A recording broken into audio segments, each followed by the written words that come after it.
Blog Talk Radio. You're listening to the Totally Driven Entertainment Radio Network. Get driven. Stay driven.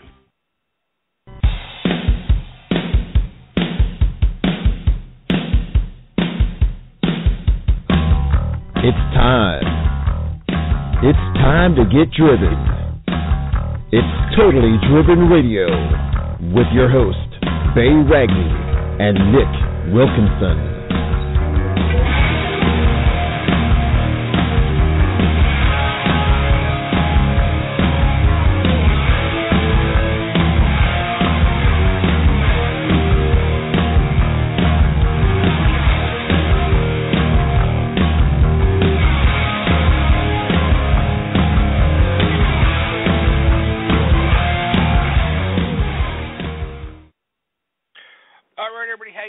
Tonight, it is Monday, and you know what kind of Monday it is? It's Major Crimes Monday.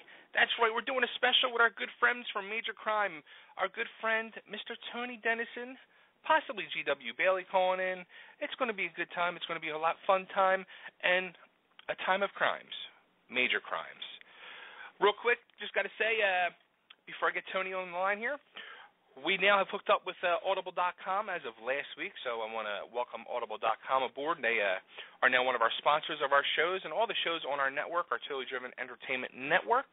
And you can go now to audiblepodcast.com/totallydriven, and you can sign up, and you can get a free month, 30 days free trial at Audible.com, as well as one free audio book. They have like 150,000 different Audible books. So check them out, audible.com, and go to audiblepodcast.com/totallydriven.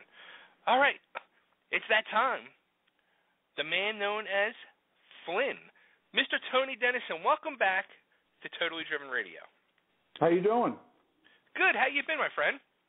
I'm doing pretty good.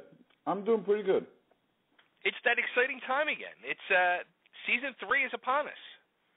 Yes, it is. Yes, it's upon the land. It's upon the land. I mean, it's got to be an exciting time for not only you but the whole cast. Once, as you guys are filming the episodes, and then to finally see them come together and start airing. Yeah, it's I got to tell you, it's as everybody talks about, when when your reality exceeds your dreams, it's really kind of like that. I mean, I went through a period of time where, work was really tough.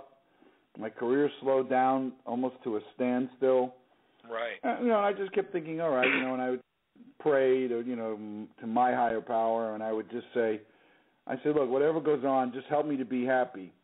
And I started to get happier with who I am as opposed to what I am. And then down the road a little bit, things started happening, and then this show came along, and I didn't know it was going to last 10 years. I knew The Closer was going to be a hit.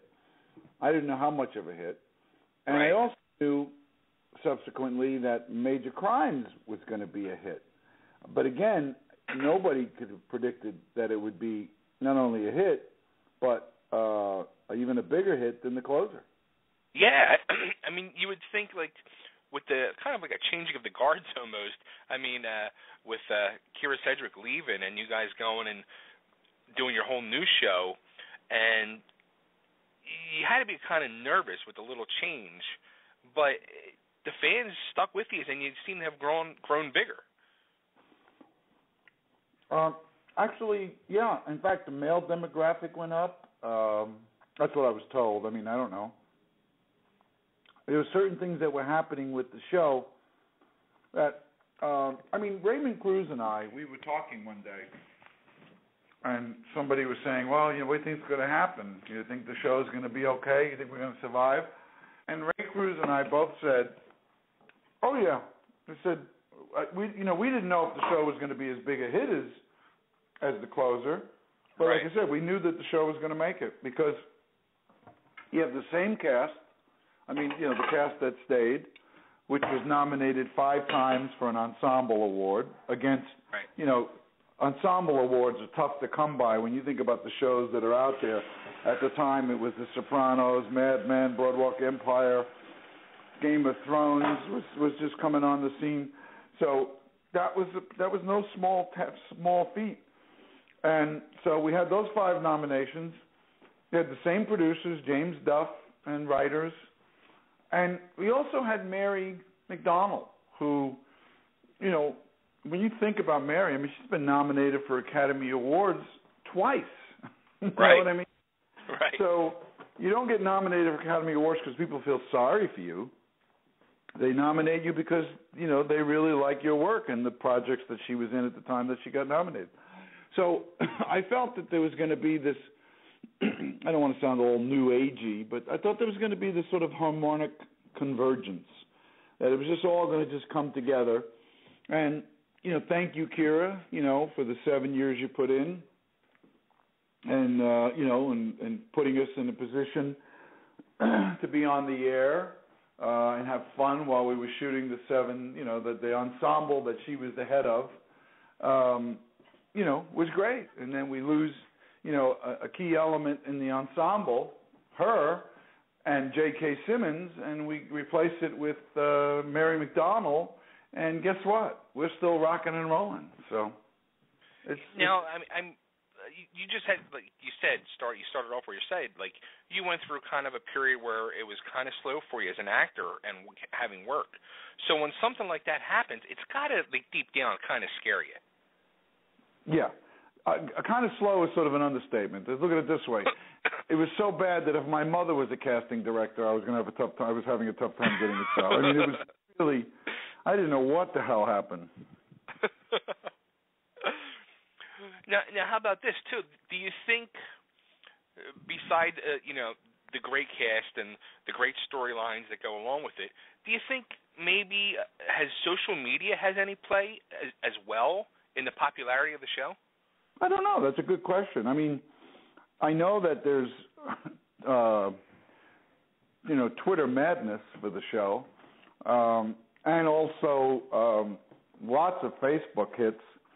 I mean, my publicist tells me that my fan page has like you know, 26,000, you know, likes, right, which is great. Yeah. You know?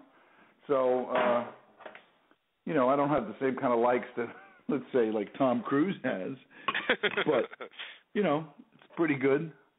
Yeah, absolutely. I'd be proud of myself if I had that many likes. Well, I think, you know, I'm proud of the whole cast. We you know, I think the relationship that I have with G.W. Bailey is really special, and I think that it really comes across. Oh, absolutely. And we're developing this you know, relationship that I have with Mary. I mean, the three of us, you know, Mary and G.W. and I, we have this really great little sub-story going between the three of us, and it helps. It helps. Sure. Now, I was going to save it till later, but, I mean, since you brought it up, I mean, the whole thing with you and Mary, I mean, you know the fans keep asking, is there ever going to be you guys getting together? Well, there's I was going to say something, a joke, but there's no, I know that there's plans for us to, how should I say, become more involved, but I don't know when those plans are going to realize. Right. And being more involved might mean, I don't know, it could get to a point where we could almost cross the line and, you know, have an affair, or maybe we don't. It's up to James. You know, I know that one thing James wants to do, and he wants to just proceed in natural order of things. I mean, the characters as they exist on the show don't realize how much time is passing. You know what I mean? Right, if we're right. flirting and sort of, you know, giving out signals to one another, sometimes people move very slowly in those regards. I mean, don't forget, she's still married, even though, albeit she's separated. Right. And my character, while he's divorced, has got, you know, some remnants of problems from his marriage and the daughter and all that. So, it's a little, and then plus you have G.W. Bailey's character who thinks it's crazy. So,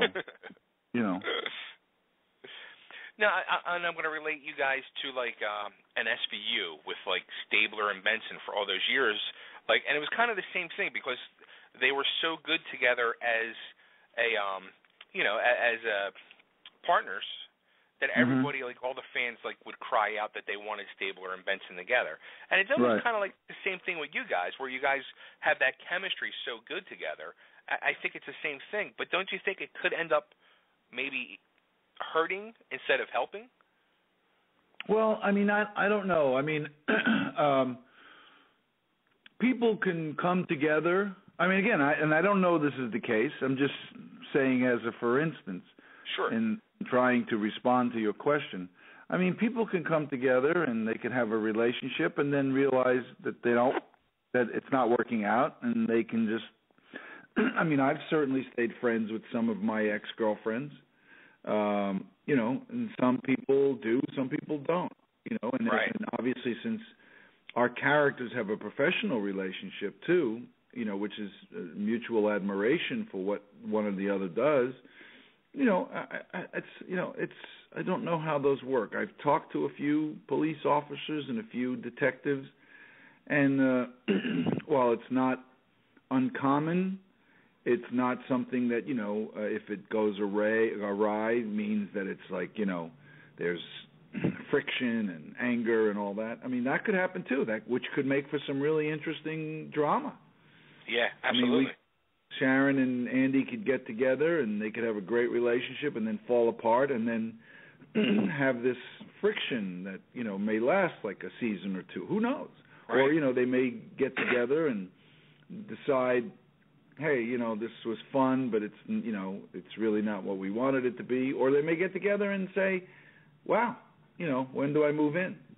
You know what I mean? it could I don't be know. And I don't ask James to tell me what he's planning. I really don't want to know because, I think as an actor, for me, the way I like to work, the least I know, the least I know about what's going to happen. I mean, it's hard to not know about each episode because, you obviously you get the script, it's an hour, we do read-throughs, so you get an indication. But a lot of times, I really don't, when I try to like play each scene, like I don't know what happens before or what happens after. I mean, every actor, I guess that's what they're told by when they study, is you got to try to make it feel as new as possible. But one thing I can do is I cannot ask the questions about where do you see this going, and because I don't want to have that. I want to have that element of surprise, even if it's for on a per episode basis. Sure. So again, that's where I'm at with that, and I have not asked James what he plans to do with it, but I know that he's obviously he's been writing towards it, and I don't know how long it'll take for us to get there and what it'll look like when we do. And I don't really want to know. I'm having fun with what we're doing right now. I love working with Mary. She's a wonderful actress. She's really like I tell people, if Mary's a fake, then there's no hope for mankind. Now, let me ask you that as an actor, like the way you approach that, not wanting to know, do you do that with all of your roles as well? Like, I try. I learned that early on. I had an acting coach, Julie Bavasso. She's been passed on for a while, but remember in Saturday Night Fever, she played John Travolta's mother? Oh, yeah. Yeah, Julie, and she was in a couple of other movies and whatever, and mostly a theater actress. But she was wonderful, and she would always insist that it be, that every single thing would be like as if it's brand new. Forget about what happened. What do you know that's happening after the scene? I mean, some of the stuff that's happening before, obviously you can bring that to the scene, but the stuff that's happening after, you just got to leave it at the door as best as possible, so that in other cases you don't know that you have a comeuppance on somebody. You don't know if you're going to get out of a jam, if you can play that reality. I remember when I was doing the show Crime Story, which GW always busts my chops about every time I mention it. and if he does call in, and he's heard me say that, that's probably what his opening line will be. But I remember when I was doing Crime Story, I got to be very close friends with John Polito. My wife and I and John have stayed friends. I mean, well, my wife and I are divorced now, but I've been friends with John since the first year of Crime Story. So what is that, like 26 years? And John and I, before each scene, when like we would get a little mechanical in a scene after a couple of takes, he would turn around and sing. I can't sing at all, but he would sing, you make me feel brand new, so that we would immediately try to make the scene brand new, make the take brand new. Try to get everything that happened before, any discoveries that we made, and have them just play into the scene naturally. So to this day, I still do that every once in a while. I don't do it, I'm sort of quietly singing to myself, you make me do, just so that I would try to make the stuff, seem real, seem in the now. I like that, Deb. I mean, I do that, like, with all the interviews I do. Like, sometimes, the people say, all right, can you send us the questions over? And I tell them no. I'm like, that's going to, like, destroy the whole thing. Like, I want to hear honest answers. I'm not looking to catch anybody off guard, but, whatever questions I do have, I want to try to have, like, a natural response answer, not something that's prepared. Well, you already do a pretty good job because you're very engaging. So, a lot of times you do these shows, and the guy or the girl who's doing it, they definitely want to be someplace else. And you can tell by the kind of questions they ask. Really? They're not really, I used to be a newspaper editor. And interviews was, I don't want to say my forte, but it was something that I did really well and I loved doing, was, conducting interviews. And there were certain things I would not ever ask. I mean, they would come out in the middle of the interview, but I wouldn't ask them, stuff like, how old are you? Who cares? Right. Who cares? I mean, I would talk to some politician because I was mostly like I said, a weekly newspaper upstate New York. How old are you? What difference does it make? I assume you're over 21 because you're in office. You know what I mean? Or you're over a certain age because you're a senator. You know what I mean? And if you're not, and if you weren't, what are you going to do? You're going to tell me the truth? Guess what? I fooled everybody. I'm really not 35, so I shouldn't be president.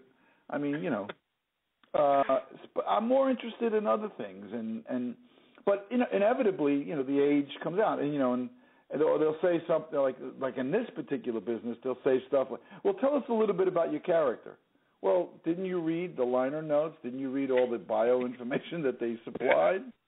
I mean, my character is about 6 feet tall, and he's, and he looks like me. It's like so funny. But that's because sometimes people want to be doing something else. They don't want to be an interviewer. And so I can say right away from the first question out of the gate, you immediately just started engaging me, which is great. Cool. I appreciate that. Thank you. Yeah. Now, I'll send the bill. Yeah, send the bill. I'll put it with all the other ones. But now, when you talk about your character, I mean, you talk about Andy as naturally a third person. Is it kind of weird for you because you're basically talking about yourself? Yes, I mean, Andy and Tony, I try to get to the place where I sometimes, especially if I'm in a scene, I don't know where Tony ends and Andy begins, or Andy ends and Tony begins. I mean, it's easier, I guess, when Andy ends and Tony begins when they yell the word cut. Right.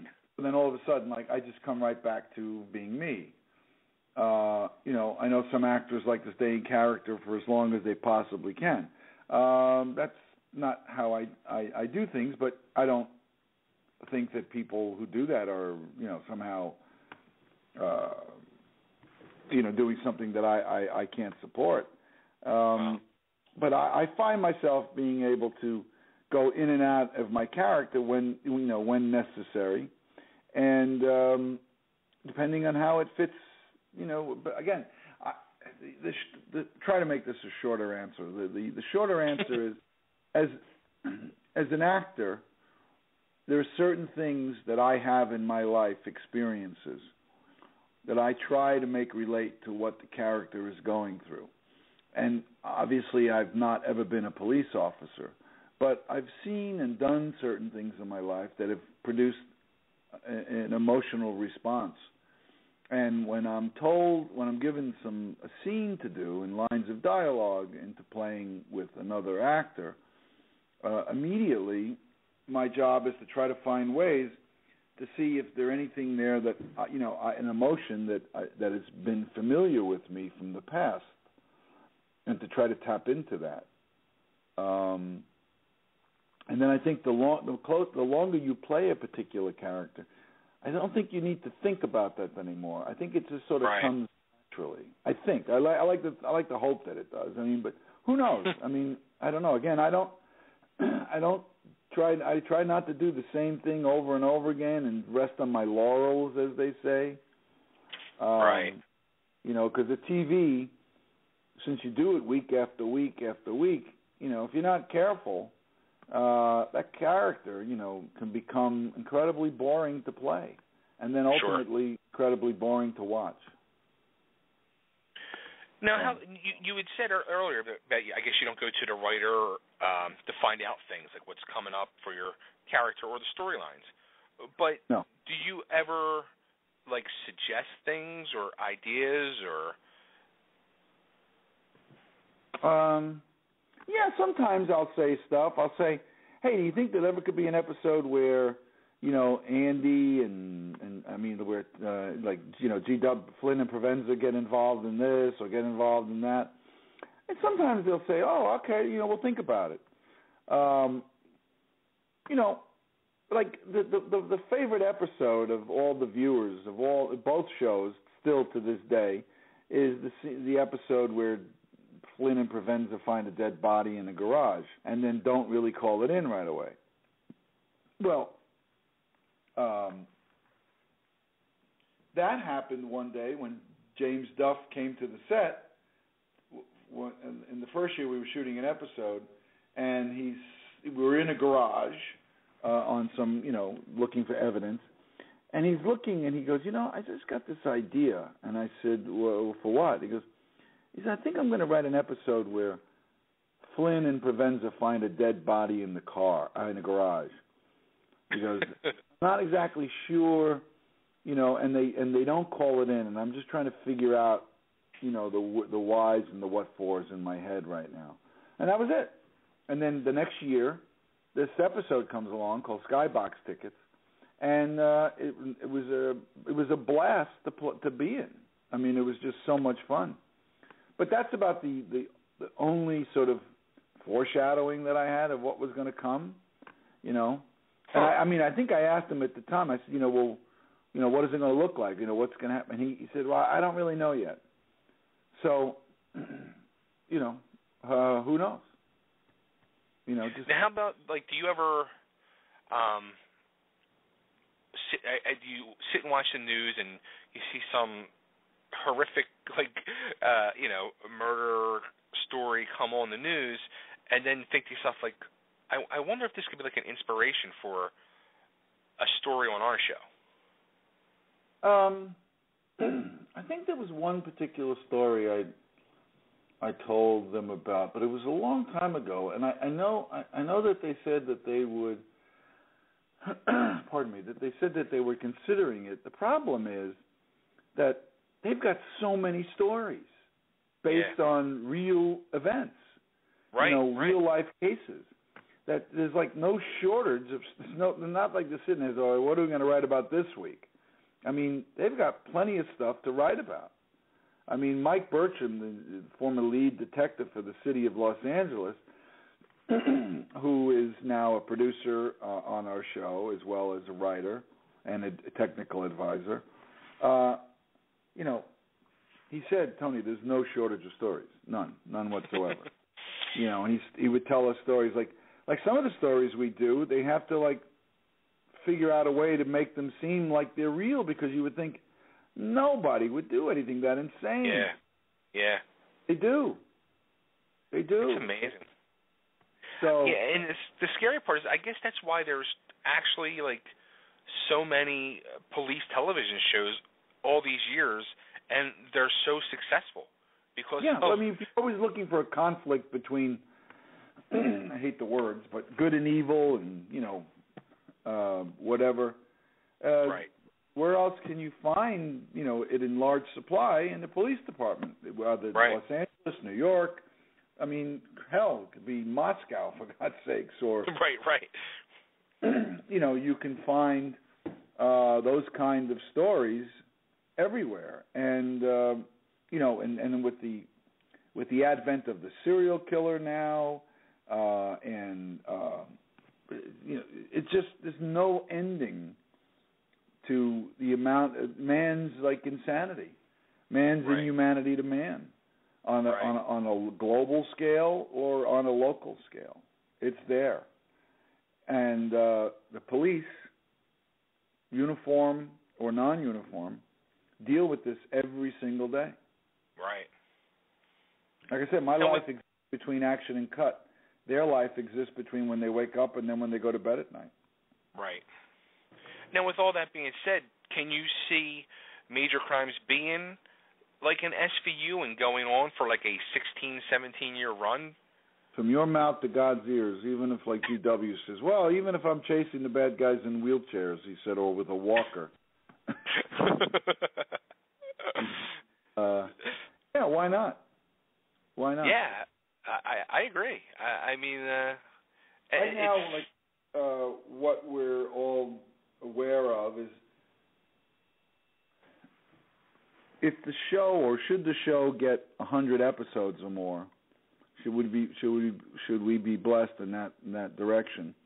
It'll be the first time in the history of television that two shows, or one show which evolved from another show on its own, got 100 episodes. And because we're not really a spin-off. There's been lots of spin-offs that have had 100 episodes. I mean, Frasier is the most popular one that I can think of. It's also one of the most popular shows I love to watch still, even in reruns.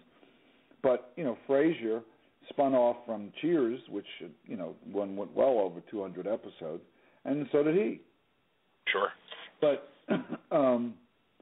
it wasn't like Cheers evolved into some other show. Right. And I mean, they tried it a couple of times with All in the Family, like where they sort of evolved into a different show. And I don't know if it made 100 episodes, the new show, Archie's Place or whatever, but it was still All in the Family. Just certain people had left. Yeah. And there's been other examples of that. I can't think of the names of them right now. James Duff is he's pretty lucid about coming up with those names. So this is the first time that a show has evolved in this sort of interesting way and been a bigger hit than the show it evolved from. That's a first right away. Right. Secondly, again, at 100 episodes, that'll be, history-making television. So it'd be nice to be a part of that. Sure, absolutely. Now, going back to this season now, with the third season kicked off, this will be the third week tonight, the third episode tonight. But that first episode of this season, with the children being involved, I mean, that you can just, watching that, you can just feel the intensity of that storyline because there was children involved. I mean, how's that? It's got to play an effect on not only you, but I mean the cast being involved with that. I mean, it's got to move you in some way. Oh God, yeah, because these stem from the origins are in real stories. Right. So this insanity happened. Sometimes they change it just slightly. But, I mean, it's not like they make it more gruesome than it was. It was trying to make whatever was so gruesome, easier to tell. Yeah. You know what I mean? Or simpler to tell. Because there was the story that he was telling us, Mike Bertram was telling us, that I can't remember, but these lunatic foreigners, I don't know where they're sort of Eastern European guys, or they may have even been Russians or something. And they were kidnapping people. And they were going through this whole big elaborate thing of, getting the money and setting up the thing and giving everybody this hope that they were going to get the person back. And then even if they got the money, they were free and clear, and they still killed the person. Wow. So, and they finally, in fact, that was a case that Mike Bertram, while we were shooting the closer, had to go back to court and testify in. Wow. Now, when you're approached with that storyline, when you see that script, what goes through your head? I mean, you go, really? Yeah. And what's his name? Michael say, yeah, he goes, this happened to a friend of mine, blah, blah, blah, blah. And you'll be like, I remember when I was doing the football series, Playmakers, I don't know if you ever got a chance to see it. No. But it was a hoot. I loved doing it because I'm not a big football fan. But anyway, there was an episode, just to show you about light, fact, and fiction. There's an episode where one of the characters on the team breaks his finger a certain way during the game, and at halftime, the only thing that they could do is some kind of like bizarre splint, which would be like excruciatingly painful, or he not play and let it heal. Instead, the character says, cut off the tip of my finger, my pinky, because I don't need it for anything anyway. And everybody's like, what are you, and I remember I read that and I go, are you crazy? The guy's going to cut off. Nobody's going to believe that. And then they said, come with us, and they sit and they put me in front of a TV screen, and they play the Super Bowl one where Ronnie Lott, where I don't know, what was he, a Raider or something like that, where they won the Super Bowl, and he was like holding his hand up in the air, and the tip of his pinky is gone, because during that game, he didn't want to leave the game, so he told the doctor, just cut the friggin' top the broken piece off, because I don't need it. So, wow. I never knew that. Yeah, right. And so the only thing we changed, we didn't make it that he would cut the tip of the finger off and put a splint on it, only because it was a season game. It wasn't the playoff. It wasn't the Super Bowl. It wasn't a game like that. So that's why they said, he probably wouldn't have, he probably would have gotten the splint. But since it was the Super Bowl, right. and there was no, that was it. That's the last game.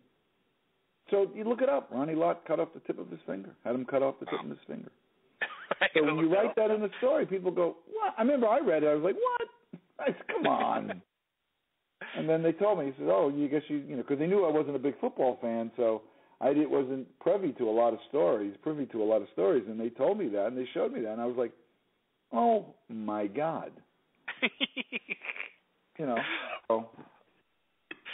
Wow. Now, something that I've noticed on the first two episodes of the season is Detective Sanchez really seems to be almost crossing the line. He's getting very physical with suspects. He seems like he's ready to snap. Is this a possible storyline evolving with this, do you think? Or? Well, you never know with James. Obviously, when a police officer, whether uniformed or detective, is experiencing some incredible emotional stress based on the cases, there is some sort of look, hell, when you're on a case and you fire your weapon, okay, and hit somebody, even if it's defending your life, you still have to go into counseling. You have to go speak to an events officer, and there's a whole bunch of stuff you have to go through to say, was that necessary? How do you feel? So it's entirely possible that Sanchez is having some emotional problems, and maybe we'll find out down the road what they are, or maybe it's just this particular year he's experiencing a tremendous amount of frustration. Maybe next year he won't, or maybe for the rest of the series he'll just be a guy who's just trying to keep it together and feeling a tremendous amount of frustration. So who knows? There's the same thing like Sharon and Andy. Sharon and Andy are sort of like leading towards something. Will they make it there? Nobody knows. And if they do, Will it stay there? Will it become problematic? Will they just say, hey, you know what, this isn't going to work, and just, I don't know. I know that the cops have a tough time of it. I mean, and firemen too. I'm sure. I mean, I think that it's maybe I'm not right in saying this, but I think that's why a lot of police officers or firemen end up being like alcoholics because of the things they witness and go through. I mean, it's unbelievable. Right. That's it's a toughie. Yeah. It's a toughie. Yeah, there's a lot of alcoholics. I don't know how much there is in the way of like suicides and stuff like that. I mean, I know there are. I don't know if right. Look at this. I was just watching some political show the other day, or I just happened to come on. I was switching channels and I was taken back by this one former Iraqi vet who had been a congressman, and he's running some organization for for veterans, and apparently 22 of these guys kill themselves every day. Wow. 22. I mean, that's like 8,000 people a year. Wow. That's insane. Yeah, it is. It absolutely is. I don't know what the statistics are for police. I mean, maybe collectively around the country, all the departments put together, right. It's got insane number. I don't know. But It's understandable. It sure is. Now, I mean, you guys are going through all the motions of, all these investigations, and you see how, they have all the technology and the gadgets nowadays of the police department, and you see how they do things. When you're going through all that, like, do you kind of, like, laugh to yourself and think, like, it's beyond me how people are so stupid to still commit crimes and think they're going to get away with it? I know. I mean, it's like the high-speed chases on the freeway. Right. You say to yourself, did you see one time where the guy got away? I mean, like maybe one guy got away out of 10,000 of them, and you're going to be the number 2 guy gets away out of 10,001 of these. Yeah, I right. mean, I don't know. I mean, again, since I believe most acts of violence are acts of insanity, it stands to reason that these people are crazy. Yeah. They're just crazy. So, I don't know. No, I don't know what the answer is. I was just thinking as I went back over the weekend and watched the first 2 episodes of this season, and I was thinking, I mean, they're showing that it was the first episode especially made me think of it when there was all the blood on the wall and they got the black lights out and all, and I'm just thinking to myself, like, wow, like the technology today that is used that people would never expect that they have, maybe that's what it is, that they don't expect that they have it to solve these crimes. Uh-huh. Yeah. I guess so. I mean, at the end of the day, I know there's all these like really cool shows like CSIs and the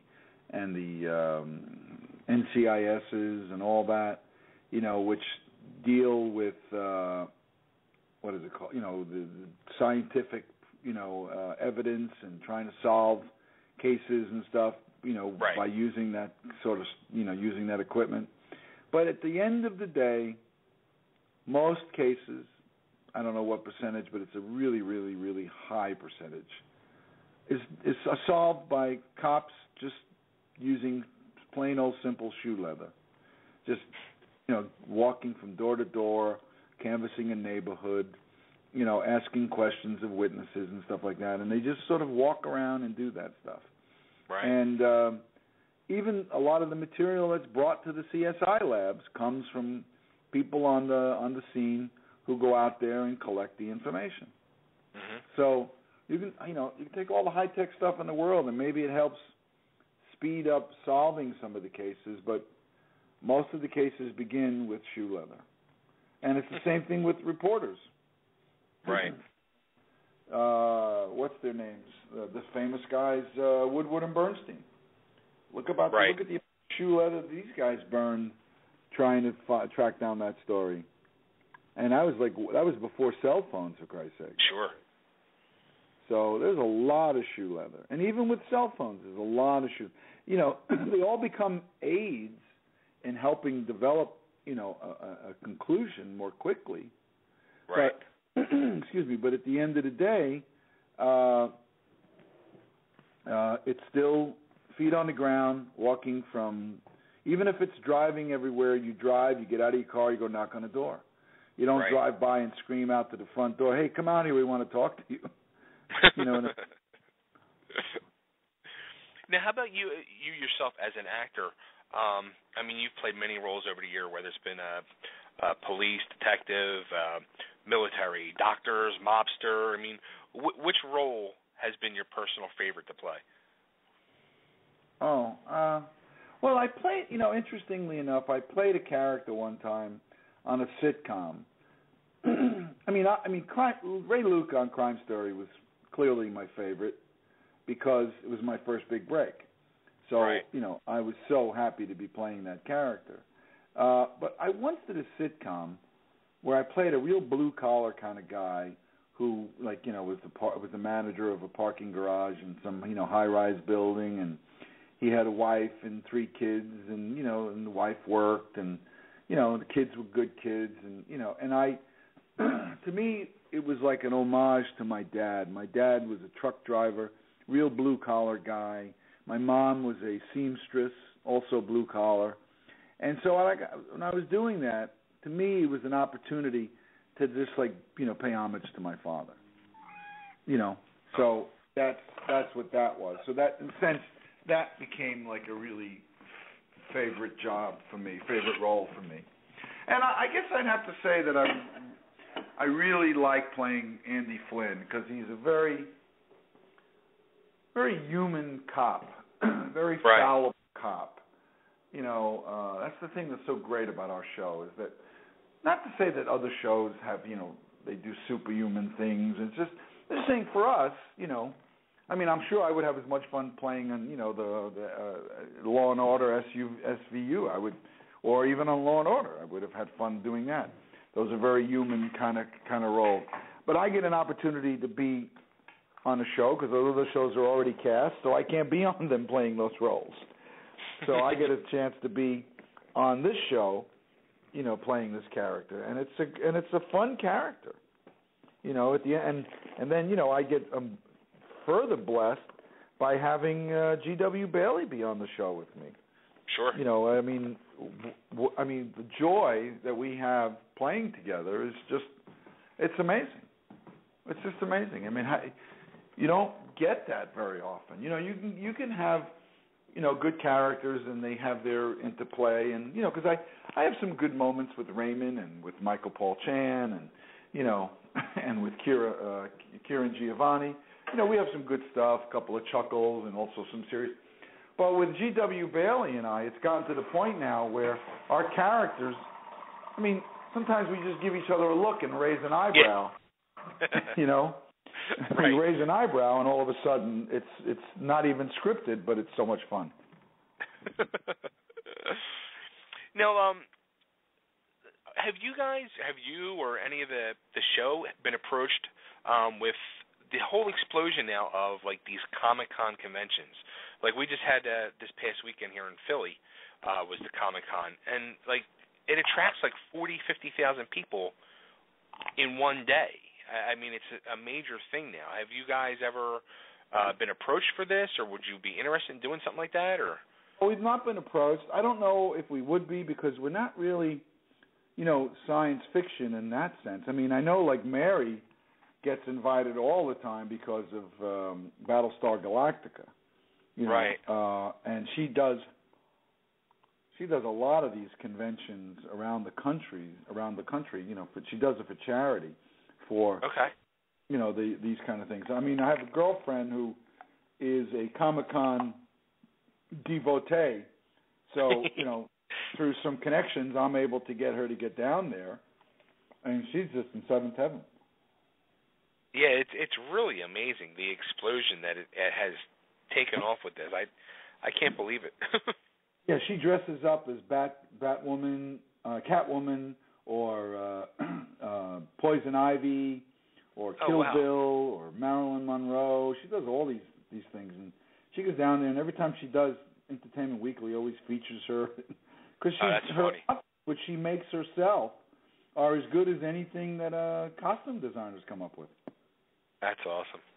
Well, it's like our mutual friend Joey Feldman. When he used to live here, when he used to live here in Philly, I mean, he looked like Wolverine, and he would go to the Comic Con. Yeah, he was telling me he did the Wolverine. Yeah, he would go to the Comic Con dressed like Wolverine. Yeah. That's funny. So the cookbook, the Major Crimes Cookbook for Sunshine Kids Foundation, GW's charity that he's involved with. Now, you have, which just sounds it's the Italian in you that's bringing this out. It has to be French toast, Italia style, stuffed with regatta cheese. Yes. It's stuffed with sweetened regatta cheese. This kind of cheese that you find in cannolis. Just make it even better for us, right? Oh yeah, it's likely to put you in a diabetic coma or at least diabetic shock. Nice. You can't have more than 2 pieces of that, otherwise you're running around knocking on your neighbor's doors for insulin. So. But it's awesome tasting because it's got bananas, strawberries. It's got that. It's got powdered sugar. It's got nutmeg, cinnamon, maple syrup, butter. I'm really going for. I'm going for memorable. Yeah, it sounds not just tastes good, memorable. It sounds delicious. Every time I look at that, it's just like, wow. Right. That's worth the price of admission alone for the cookbook. Plus, it goes to a great charity. Yes. Oh, yeah. Well, the Sunshine Kids. It's just great. That's GW's baby. He's been connected with them all but the first year of them, I think. And even then, I think he was involved with them, but he's been connected with them on a full-time basis for now almost 30 years. I think 31 years, 9 years. I mean, it's just great that he does this. I don't know where he gets the energy, but he just sometimes he'll leave the set Friday night, catch a red eye, and go to like Florida somewhere and show up Saturday afternoon for some luncheon fundraiser and glad hand all the people there, and then. If he's got time, then that night he'll fly out of Florida and go up to like Connecticut and go to one of these same functions on a Sunday morning or Sunday afternoon, and then he'll get the red eye back to L.A. And then show up for work on Monday. And sometimes he'll do that 2 or 3 weekends in a row, and then sometimes he'll be off for like 2 or 3 weekends, and then he'll go do it again. I mean, insane amount of energy. But it's such a worthy, wonderful charity that, it totally makes sense. And now the cookbook, it has, I guess the whole cast contributed recipes for this cookbook? Excuse me? The whole cast contributed recipes? The cast and the crew. Wow. It just wasn't, it just wasn't the cast. It's the crew, too. Crew, even office, everybody, because they love, Greg Lavoie, the costume designer who, helped engineer this book, when he was telling people what it was for, everybody, I mean, we have these parties sometimes where we auction stuff off, and, people bring in stuff that they have at home, and they auction it off, and people buy the stuff, and it's for the benefit of the Sunshine Kids. It's just amazing to have an organization or to have a group of people connected to this event called the Major Crimes be collectively involved with helping a particular charity. I mean, I know people. I sometimes give money to other charities, like especially animal rights stuff and some other anything to do with kids and animals. I'd count me in. But the collective consciousness of our show is centered on helping the Sunshine Kids, which is wonderful. Yeah, it is. It's something everybody should be proud of. And you can order the cookbook from the Sunshine Kids website, it looks like, directly? Say that again? You can order the cookbook from the Sunshine Kids website. You can order through the Sunshine Kid website, and I think you can order it through the Major Crimes page, I think on TNT. Oh, okay. I think you can get it there. And I think if you just Google it, it'll take you to wherever it's available. And all the proceeds, for the sale of the book go to the Sunshine Kids. And I mean, they've sold some insane. I mean, nobody even thought it would be as many books as they've sold. I mean, I remember when they first printed, everybody was like, "Oh, you want to buy some extra books?" So I bought like 20 of them. And then all of a sudden, next thing you know, I forget how many hundreds they went through, like within a twinkling of the eye. And then suddenly, we need more. And then they went through those. And they said, we need more. And they went through those. So I don't know if they're on the 5th, 6th, or 7th, printing of these books, but they just fly off the shelves, which is great. Do you think you might possibly there might be another one? Because I'm sure you, especially you, could come up with some more recipes. Yeah, I got some other recipes. I mean, I do one again in a minute. It's I think you can find it at sunshinekids.org/cookbook. Okay. I think that's where you get it. I mean, that's the quickest connect. I suppose you could do it through TNT, but if you want to go right to the book, you just go sunshinekids.org/cookbook. Got it. Yep, you're right. I have it right here. Mm-hmm. Thanks to Google. What would we do without Google? I'm telling you, I remember when a friend of mine, said to me, "Well, listen, what do you?" He says, "What you want to get a screen name?" And when I first got a computer, and I was like, "Oh, I don't know how much I'm going to be using that." And he said, "Well, look, why don't we just set you up?" And I didn't realize initially, because I was one of those nerdy guys in college who used to go to the library just to read books. I mean, I'd look stuff up all the time, and I'd sit in the library all day and read.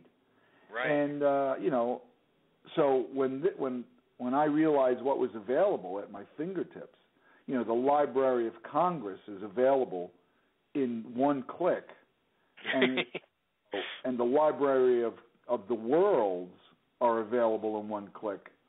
To me it was like, oh baby, come to Papa. Yeah, right. It was great. So tonight we have episode 3. I think it was called Frozen Assets. Frozen Assets, very funny episode. Yes, the return of a character who was on a show on the closer. Okay. But I can't necessarily tell you.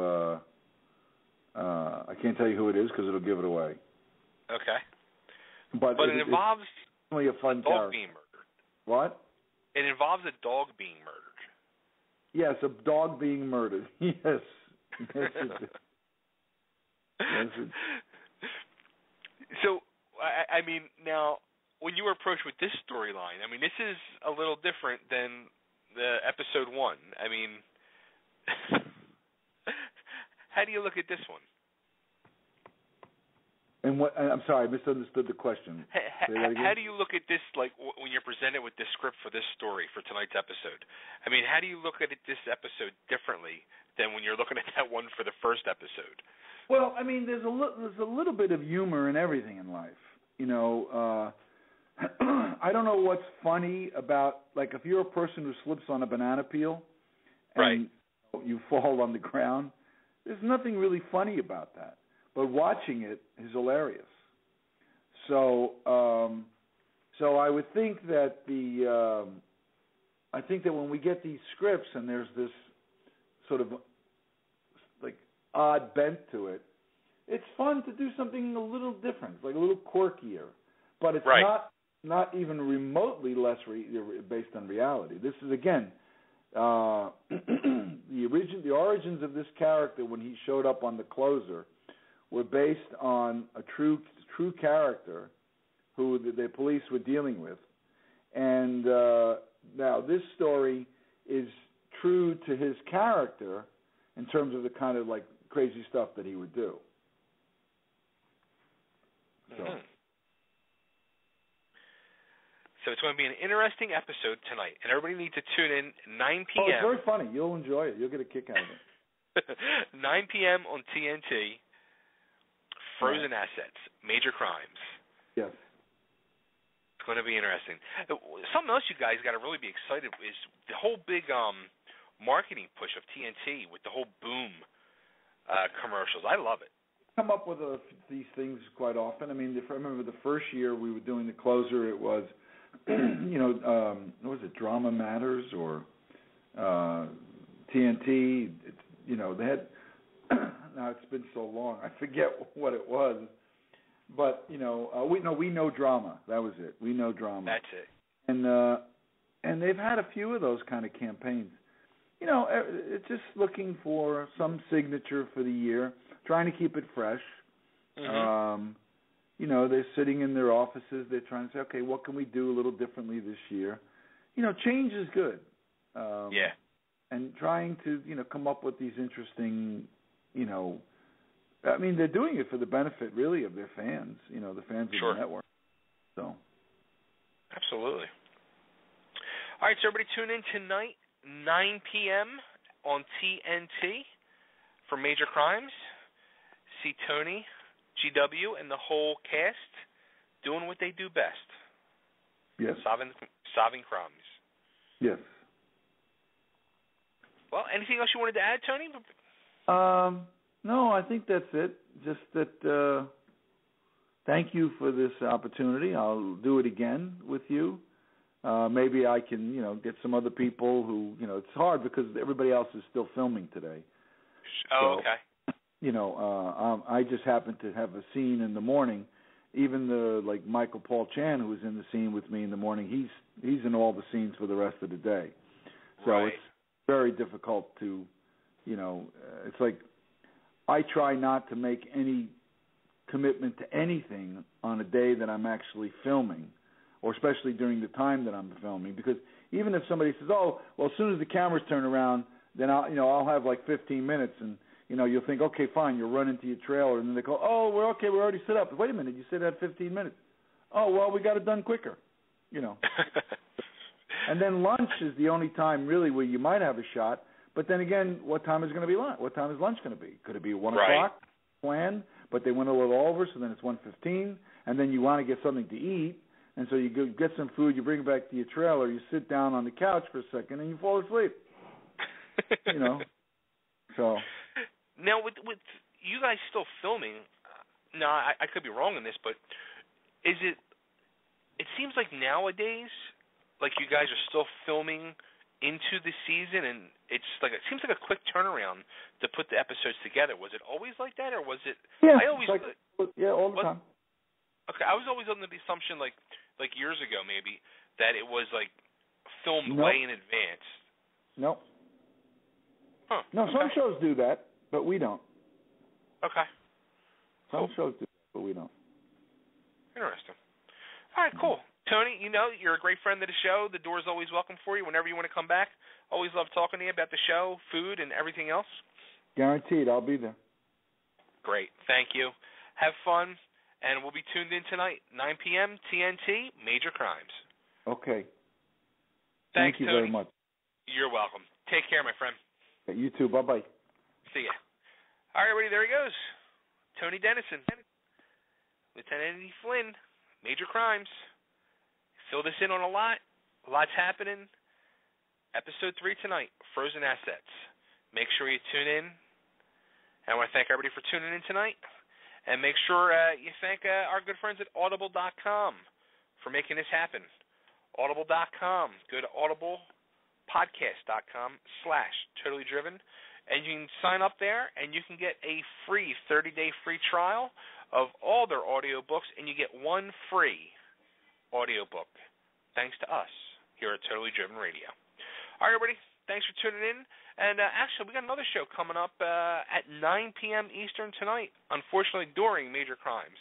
So we're going to be recapping this past weekend's Comic-Con in Philly. So until then, stay driven.